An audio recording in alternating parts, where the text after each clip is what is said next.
for 12, 14 years. In Orange County, I went to many more. I'm a consummate networker. And I've thought about it. You know, if I go to 3 networking events in a month, that's 36 a year. I'm 58. If I work 7 more years, it's 7 times 50. It's about 350 more events. That's all I'm going to. So I want to make sure that I go to the right events. Which groups? So this here is sort of my version of that process that I go through in my head. And it starts with the different organizations that I can tap into. So we gave you this. This is a list of those organizations. So, for example, if I go to the Rio Rancho Chamber of Commerce, Rio Rancho Regional Chamber of Commerce, so do I go to all their meetings? No. They have about probably 8 meetings a month. They're one of the most prolific of that. So is the Hispano Chamber. They have 8 to 10 meetings every month, and they're a wide range of different types of events. The Rio Rancho Chamber offers you the visionaries. It's every second Wednesday. It's the 21 to 40-year-old crowd. You want to market to the young folks? You go to that meeting. You want to market to folks that are a little higher end, people that are decision makers, business owners, pretty much are going to show up at their gala and their, excuse me, not the business owners. These are more the CEOs, government officials, some of them. They're going to be at the higher end galas, some business owners. They have a monthly and other quarterly meetings where they have mixers. Okay, those are where I'm going to meet the small business owners. So the whole idea here is that you want to go to the right, first I go to Rio Rancho Chamber because they're maybe in my neighborhood. But secondarily, I want to pick which meeting I walk into. Because if I'm in the wrong meeting or the wrong group, I'm not meeting the right people. And so it's I start with, well, who's my customer? Which groups do they go to? Within that, I'm connecting the dots. Which meetings do they offer that I can go to? My favorite meetings of all are those where I get to really, truly network. So if it's a meeting where they're standing up, they're eating, and they're moving around, I will like that a heck of a lot more than if I go to a lunch and I'm sitting next to these 2 people and I get to meet them. That's great. Then I want to be sure I'm sitting next to the right 2 people. But if I'm going into another meeting that it's... if I can, I want to go where there's an opportunity to really shake hands and network. I'm the consummate networker. I go to a lot of these meetings. I'll actually, instead of me standing there holding food and a drink and all the rest of that, many of the meetings I go to, I'll eat before I go. Even if it's $150, I could care less. I'm there to meet people. I'm not there to eat. I'm there to meet people. I only get these 350 meetings the rest of my life to get there and be in that room. I'm going to make sure that I'm meeting people and not spilling food on them or on my time. Although I spill a lot of, I'm Italian, I spill food on my shirt. One of my students was going to get me a spaghetti tie that looked like there was food spilled on it. He says, we got ahead of you. I thought that was kind of cute. But anyways, so create a calendar. You're looking for those opportunities where maybe even you might get a microphone minute. One of the meetings at the, just to pick on the Rio Rancho Regional Chamber, they have one. The first 20 people that come, they hand you the microphone. You get to say something. Hello, $30, I just got a free ad in front of 50 people. So I want to be at those meetings. Then when I get in the room, I want to do some other things. One of the things I will do, generally when I walk in a room, I'm going to see who's on that roster up front, and I'm going to make a list of the 2-3 people I want to meet. And then what I do is I go find, and usually when I'm out there, the person registering me is going to say, I say, can I look at the list? I make the 3 names, and then they'll say something like, oh, who are you trying to meet? I'll be happy to introduce you. And I'm happy to have them introduce me. But what I prefer is I say, no, that's great, thank you. Where's the president? Because, and by the way, I already know who the president is because I already went to their website and I probably know more about their group than they know. But okay, so then I get the president's name and I'll go over to the president. Let's say, you're the president, and I'll introduce myself and I'll say, and I know what's going on with you, by the way, at these meetings. You're busy. The dessert hasn't arrived. You've got things going on. So I've only got you for about a minute, maybe. And I'm going to say, hey, I'm interested in joining your group or finding out more about it. I know you're busy. Here's 3 people I'd love to meet. Can you introduce me? What did I just do? I turned this into a referral. So you're walking me over to a gentleman over here in the red shirt, and he's wondering, who the heck is this guy? Because I'm coming over with the president, right? because I've made it a warm call and a warm referral. So I've got about 4 tips for you on networking. That's one of my favorites. I always work the room, given that I have somebody introduce me to the degree I can. I can introduce myself. I'm not bashful, but I will try to get somebody to introduce me.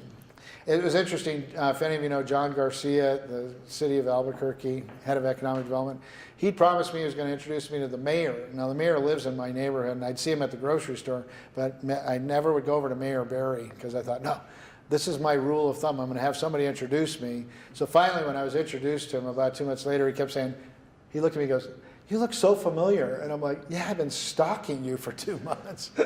But I finally got that introduction. So anyway, so if I can get an introduction, that helps.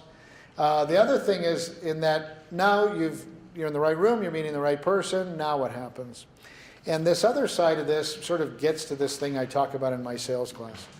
What you're really looking for is, and this sort of is building blocks, so from the bottom up, the first thing you want to do is build trust, identify their needs, make a presentation, and go to a close. In this case, the presentation isn't about selling your product. Your presentation is about maybe having another engagement or making a sales call on them. One of my favorite stories about networking was when I first moved to Orange County. If any of you guys know Orange County, it's pretty anonymous. 3 million people there. It took me about 6 months before I was at a grocery store and I saw someone I knew, and I knew a lot of people over there. Not here. You and I go to pretty much any store in this town. What are we, 2-3 degrees of separation in New Mexico? So over there, it's not that. So for me, I had gone to this meeting. A gentleman named Tom Ridley walked up. He's a printer. Everybody else was walking up going, "Hi, I'm Leonardo. I'm Leonardo." Is he still here? "Hi, I'm Leonardo. Here's my card. If you need any printing, give me a call. I'll be happy to give you the best price." What's he doing? He's going to try and get me to buy his product at the lowest price and then sort of add money later and keep this connection going. Well, if he keeps playing that game, we're all going to play him, and you get the product for the least amount of cost. So what Tom did was not that. It wasn't this sort of cheesy thing of, "Hi, here's my name, call me." You don't even know what I do. Do I do any printing? Come on, ask. But Tom asked me up front, "So, hi, who are you? You're new here." Well, of course, I'm the only guy in a leisure suit. It was a few years ago. And everybody else had their Bill Blass. And anyways, but he asked me some interesting questions about myself. Where are you from? What do you do? But he was really trying to get to know me. He found out I was from New Mexico. We talked a little bit about the balloon fiesta. He found out in that conversation, as a marketing manager, a small manufacturer, that I like to do printing with, if I can, with recycled paper. The problem back then was recycled paper wouldn't hold the ink. If any of you are printers, you know if you had a color like this and you did this to it, the ink would come off, right? So what he said to me was, "Wow, yeah, that's a problem. Let me think about that." So a few weeks later, he called me and he said, "Hey, Stace, I did some research on that. There's a company that's we're going to be working with that does sell recycled paper to do some of our printing. We have a sales presentation. He's going to come in and he's going to show us how we should sell this paper, use this paper. Would you like to come in? It's a sales presentation. You got to be here at 6:30. I said, "You bet, I'm there." So when I showed up, or before he called, in that call he said, "And what kind of burrito would you like?" He remembered I was from New Mexico. Everybody else is giving away bagels. He's remembering I like a burrito. So I show up, 6:30, sneaks me in the back door. I listen to this whole presentation. What he found out there was that I like to do all my printing for outside color, all my inside for our materials that we're talking to our employees was black and white. So he's learning things as he goes. You see what's happening? So what happened? About 3 weeks later, he called again. He says, "You know that issue around color? I found another printer he thinks the ink will hold. Would love to do this. You know that brochure you have, number 625? Nope, he remembered, the blue one. He says, "You're near the quantities on that. Why don't we order some for you?" He says, "And I'll tell you what, we'll give it to you at cost, and I'll do a deal. If it doesn't work out and you still get this ink, I'll give it to you for free. But I want to do it at cost. Let's experiment. Can we do that together?" I said, "Absolutely. Let's do it together." So we printed those brochures. What a wonderful thing that happened in that moment, because he had now become my printing consultant. When he brought over those blue brochures, He spent some time in the back office. He figured out how much I have in terms of what I'm printing for black and white. He had the quantities in his head. By the way, it didn't bleed, so I paid him the cost. Happy. Now I've got a good printer for me. He called a few weeks later and he said, Stace, I noticed when I was in the back room that you have lots of quantities of printing that you do, but you only print really small quantities. For all of you that have any kind of products like that, you know you want to try and order as much as you can. There's a cost break in there. If you order 5,000 versus 1,000, maybe the per unit cost goes down enough that you should load up, but it's all about usage. So he says, how about this? How about if I come over, I'll be happy to walk through all your printing, especially the black and white, because they were going to do offset printing back then, and we're going to see where your cost breaks are. Why did he do that? Because now he's got another inroad into my business. He came back with a quote. He says, I'm going to make you look good because I'm going to save you some money. Oh, I'm liking this. I'm the new marketing manager at this small manufacturer. I'm looking good. Within a few months, I've already saved him a bunch of money. So I had him print some of those pieces of paper, not all. And he didn't get all my printing, but he got a lot of my printing. And the deal is that he created a relationship with me that was, he became what I called my printing consultant. When I left there and went to Transamerica, where did my printing go? It went back to Costa Mesa Printing with Tom Ridley.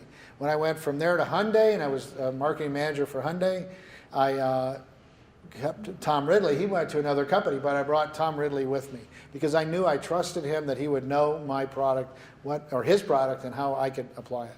So I just tell you that because to me, that's what networking's about. It's this other story. It's about figuring out who this person is, identifying their needs, not who you are, but how's it going? What's happening? And then in that, you start to find out, how can I make a better connection to them? And then it turns into, you know, I've solved that problem for somebody else. Can I meet you another time? Let's have a conversation. Let me show you what I can do to help you solve your problem, alleviate your pain, or find out whatever your passion is to move you forward. The last thing within the networking is that I always try to follow up with something. So if I meet somebody, I'll usually follow up with some article or some way to connect. This is all about connecting to that community. And so it ties back to each of you and your businesses. If you're not doing this, when you go to meetings, make them valuable. Go with goals. Who are you going to meet? And then when you meet somebody, if you've made that connection, figure out a way you can send them an article or a lead or information that maybe they can use. So, okay, then this other